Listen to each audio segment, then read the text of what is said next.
സ്വരാജിന് പരന്ന വായനയും ഭാഷാശൈലിയും ഒക്കെ ഉള്ളയാളാണ്.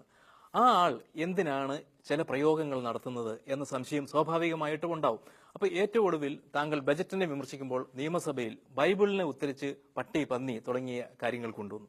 ഇതിന്റെയൊക്കെ ആവശ്യം എന്താണ്? നല്ല ഭാഷയിൽ തന്നെ, നല്ല പ്രയോഗങ്ങളിൽ തന്നെ താങ്കൾക്ക് ആശയങ്ങൾ സംവദിക്കാനുള്ള ഒരു കഴിവില്ലേ? അങ്ങനെയല്ല. അത് ഇപ്പൊ ബൈബിൾ യഥാർത്ഥത്തിൽ അങ്ങേയറ്റത്തെ സാഹിത്യഭംഗി നിറഞ്ഞു നിൽക്കുന്ന ഒരു ഗ്രന്ഥമാണ്.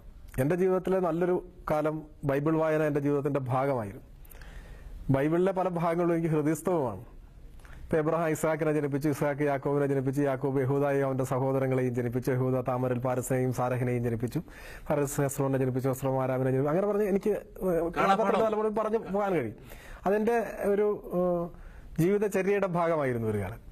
അപ്പോൾ അതിന്റെ സാഹിത്യ ഭംഗിയും അതിന്റെ ധ്വന്യാത്മകമായ പ്രയോഗങ്ങളുമെല്ലാം നമുക്ക് വളരെ പഠനാർഹമാണ്. സത്യത്തിൽ നിയമസഭയിലെ വിഷയം ഇതല്ല, പന്നിയുടെയും പട്ടിയുടെയും ഒന്നുമല്ല. അത് ബൈബിള് ജീവിതത്തിൽ ഒരിക്കലും വായിക്കാത്തവർക്ക് തോന്നിയ തെറ്റിദ്ധാരണയാണ്. യഥാർത്ഥത്തിൽ പ്രതിപക്ഷ നേതാവിന്റെ പ്രസംഗം നിയമസഭയിൽ ബൈബിൾ കോട്ട് ചെയ്തുകൊണ്ടായിരുന്നു. മത്തായിയുടെ സുവിശേഷം തന്നെയാണ് അദ്ദേഹം കോട്ട് ചെയ്തത്. അദ്ദേഹം പറഞ്ഞത് ഭരണപക്ഷം വളരെ ആസ്വദിച്ച് കേൾക്കുകയാണ് ചെയ്തത്. അദ്ദേഹം പറഞ്ഞ ആ ഭാഗം, നിങ്ങളുടെ അകം വെള്ള തേച്ച ശവക്കല്ലറകൾക്ക് തുല്യമാകുന്നു എന്ന് വരുന്ന ആ ഭാഗമാണ്. യഥാർത്ഥത്തിൽ ബൈബിളിന്റെ മർമ്മം അറിയാത്ത ഒരാൾക്കാണെങ്കിൽ തോന്നും, അയ്യോ ശവക്കല്ലറ എന്ന് നമ്മളെ ആക്ഷേപിച്ചിരിക്കുന്നു എന്ന് പറഞ്ഞ് വേണം ഞങ്ങൾക്ക് പറയാം. ഞങ്ങൾ ആരും പറഞ്ഞില്ലല്ലോ. തിരിച്ച് ഞാൻ കോട്ട് ചെയ്ത ഭാഗവും ആ ഭാഗം വായിക്കുമ്പോൾ അവിടെ നിങ്ങൾ ഈ പറഞ്ഞതുണ്ടെങ്കിലും അത് പന്നിയെയും പട്ടിയെയും കുറിച്ചല്ല. അതറിയാൻ ബൈബിളിന്റെ ഹൃദയത്തെ തൊടണം. ഇപ്പോ മത്തായിയുടെ സുവിശേഷം തന്നെ 23-ാം അധ്യായം എൻ്റെ ഓർമ്മ ശരിയാണെങ്കിൽ നോക്കൂ നിങ്ങൾ, അതിലൊരു പരാമർശമുണ്ട്. കിണ്ടി കിണ്ണങ്ങളുടെ പുറം വെടിപ്പാക്കുന്നതിന് മുൻപ് കുരുടനായ പരീശനെ നീ അതിന്റെ അകം വെടിപ്പാക്കും എന്ന് പറഞ്ഞൊരു ഭാഗമുണ്ട്.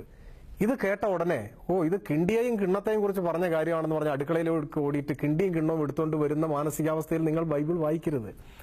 ബൈബിളിന്റെ ഹൃദയത്തെ സ്പർശിക്കാൻ കഴിഞ്ഞാലാണ് ബൈബിൾ എന്താണ് ഉദ്ദേശിക്കുന്നത് അറിയുക. ഞാൻ പരാമർശിച്ച ഭാഗത്തിന് ഒരു ഒറ്റ അർത്ഥമേ ഉള്ളൂ. അത് വളരെ വിശുദ്ധമായതിനെ അർഹിക്കുന്ന പ്രാധാന്യത്തോടെ കാണാൻ കഴിയാത്തവരുടെ മുൻപിൽ അത് കൊടുക്കരുത് എന്നാണ്. ഒറ്റ വാക്കിൽ പറഞ്ഞാൽ അർഹതയുള്ളവർക്ക് അമൂല്യമായത് കൊടുക്കാവൂ. പാത്രം അറിഞ്ഞ് ദാനം ചെയ്യണമെന്ന് വേണമെങ്കിൽ മലയാളത്തിലേക്ക് പരാവർത്തനം ചെയ്യാം.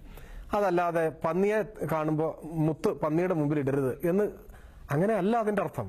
അതൊക്കെ തെറ്റിദ്ധരിക്കപ്പെടുന്നതാണ്, തെറ്റായി വ്യാഖ്യാനിക്കപ്പെടുന്നതാണ്. എനിക്കത് വളരെ എന്താ പറയുക, കൗതുകവും തമാശയും ഒക്കെയാണ് തോന്നുന്നത്.